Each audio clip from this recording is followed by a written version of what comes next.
Good morning. I'm going to say good morning if this cat will settle down a little, but she's got to wave her tail at you. She's saying good morning. So good morning. And it's a lovely day out today, and I went out and blowed. I tell you, the allergy is so bad because I'm selling a car, still haven't sold it yet. And I had to wipe all the green stuff off of it before I could park it down front of the house. But this is the day that the Lord has made.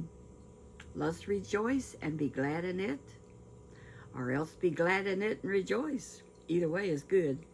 Come on, Bella, get back over here on this other side. All around Grandma says, well, how y'all doing? I like her.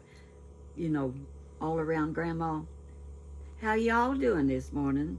And she says it to me and you, and I watch her. She's a sweetie. She knits. Grandma Lois don't knit. I don't crochet. I don't cook hamburger much. I buy them it's already ready a lot. I'm a fast cooker when I do cook too. So, and one of these days I'm going to show y'all my favorite recipe that I make in the Ninja Foodie, which is a pressure cooker with smoked sausage and cabbage and carrots and potatoes, and you only have to set it for 1 minute. But now on a pressure cooker, it takes it a little while to come up to time, you know, till it gets hot. So you know what I do? I use broth, and so I heat it up before I put it in there, and it don't take long to come up to pressure at all. Get on this other side here. Oh, don't you like these earrings? And this is the antique hat that I got at that estate sale, and it's really pretty. It's got a veil. See the veil? Can you see that? I don't know if you can see it. There it is. You can see it.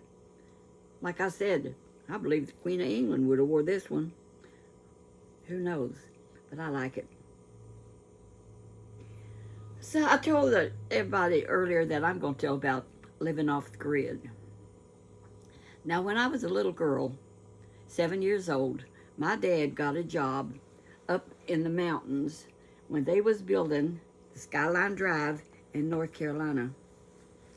And we had to live in a little shack that was on skids, and they could just pull it from one place to the other. And there was another family that lived on skids the same way, and one of them had a girl same age I was, by the name of Arlene. Me and Arlene had good times together. We seesawed. They made us a seesaw.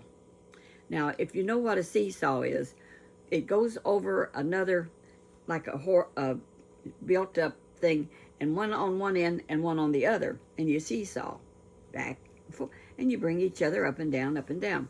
So we was seesawing one day, and I fell off, and I broke my arm. I broke my right arm right there.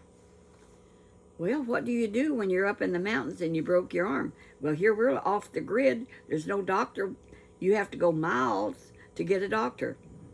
So Mom located Dad. He loaded me in the pickup truck, and they took me into town, which was about 7 or 8 miles.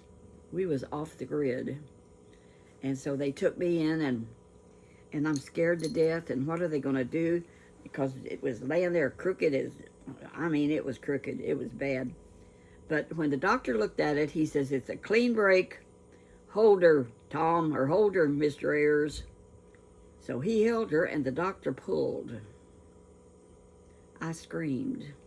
But they pulled those bones back in place and put a cast on it. I got well. I was fine. It took about 6 weeks. I don't know how long. So anyway, now our outdoor toilet was the woods.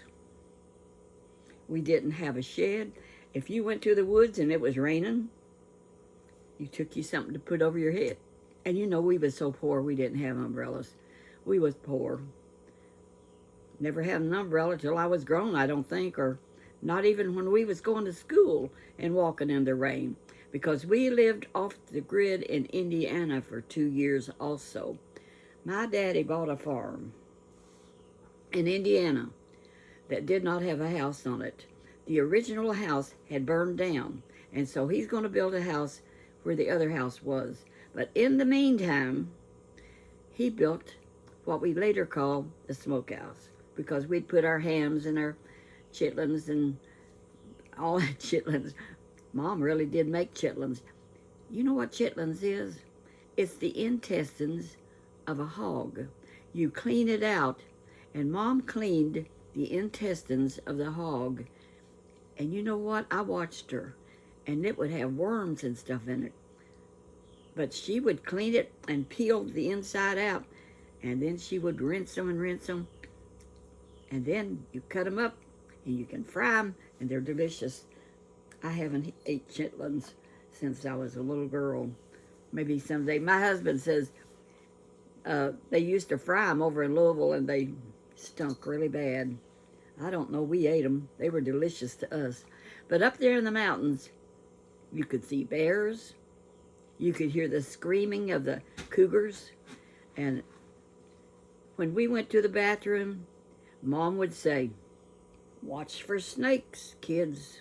Watch for the snakes. You don't want to squat on a rattlesnake." We always looked for snakes, and we was careful. And one time, my daddy came home, and I might have told this before, but you could smell copperheads. And he said, "You know what? I smell a copperhead. There's a snake around here somewhere." We looked everywhere, and now this shack we lived in had a dynamite box to step on when you get into the shack that you pull up and down the road.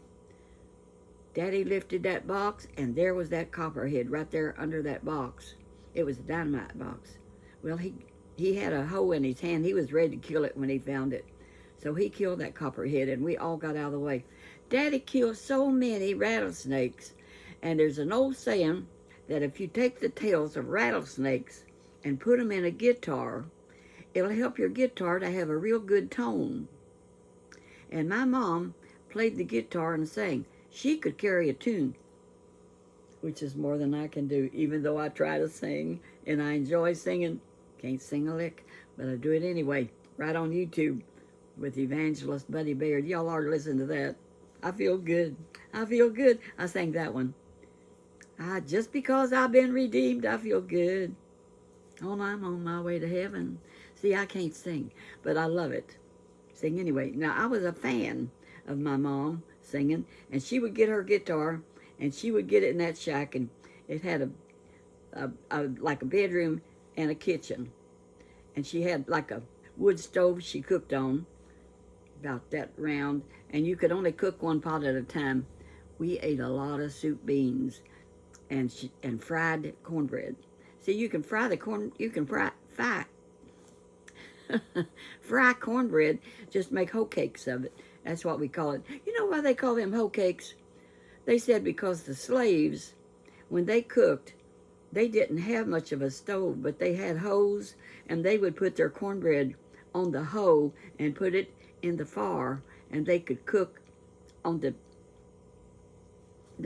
hoe, because it's got a flat place on it to chop weeds, and you just put your hoe cake there, and they called it, and we always called them hoe cakes, and I didn't know that, but somebody told me that. I don't know how true it is. You hear a lot of stuff. There's a lot of stuff on the internet that is crazy, crazy, terrible things going on now with Israel and Iran. We need to pray for our country and for the peace of people, and so I am. And Lord bless you all. So anyhow, living off the grid, you don't have electric, you don't have water. We had to carry water, and we didn't have any electric. We had lamps, oil lamps, on that little cabin we lived in. And you know what you do? You don't have no chickens when you're living up in the mountains. We didn't have any. But you truly go to bed with the chickens and get up with the chickens, because when it gets dark, you don't hardly have any light. So you go to bed. But being Arlene and her little brother and my little brother Norman, we would get out and play hide and go seek. Not too many places to go, but we'd hide behind the shacks and just have a rip-roaring time. And I've just had an interesting life. And then we moved to Indiana. 2 years we was off the grid in Indiana. And I'll tell you more about that later, because it was tough. I mean tough. Cold. We froze. We didn't have a good heater. You slept without any heat in the house, period. you had to have a lot of covers. I remember one time our grandma Ayers gave us a feather tick. Now they call that, it's like a quilt that is filled with feathers, and they called it a feather tick.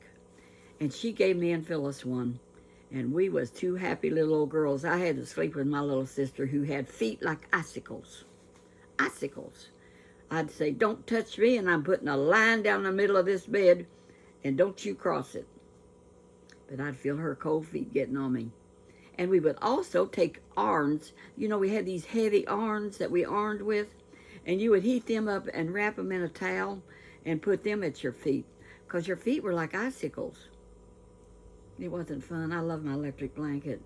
But you know, I like to sleep with the heat that is off and not too hot in a bedroom. I guess that's from my childhood. But I have fun on YouTube, and I love y'all oodles and oodles. And God bless you. And that's it for today, but I'm going to tell you more tomorrow about living off the grid, if I don't forget it. Who knows what I'm going to do next? Even Grandma Lois don't know what she's going to do next. But today, I'm going to enjoy the happiness that the Lord gives me, the peace that he gives me, and it's called the peace that passes all understanding, because you don't know when he's going to just call you home. So stay ready, and I'm ready. Y'all stay ready. Where's that cute hat? What did I do with that? Well, shucks. You know,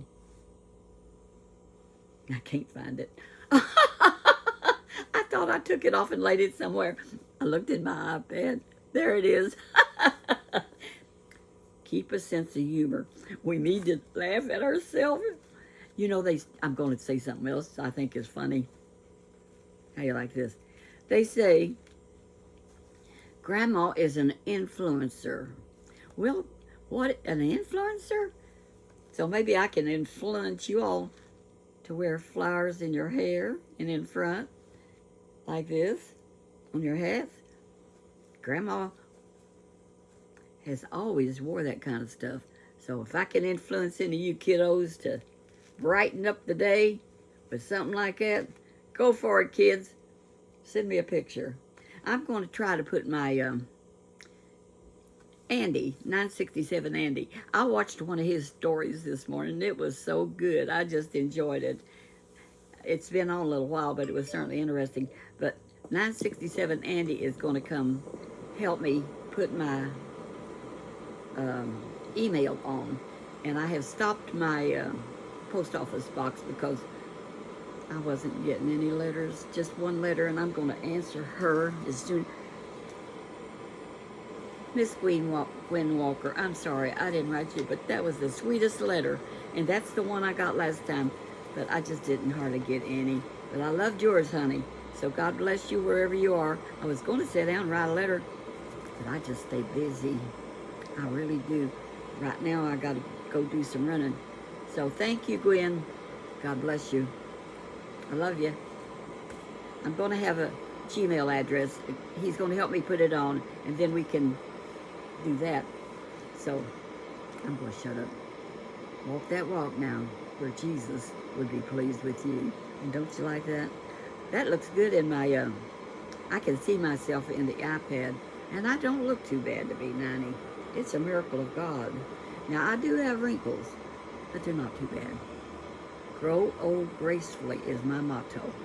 Bye-bye.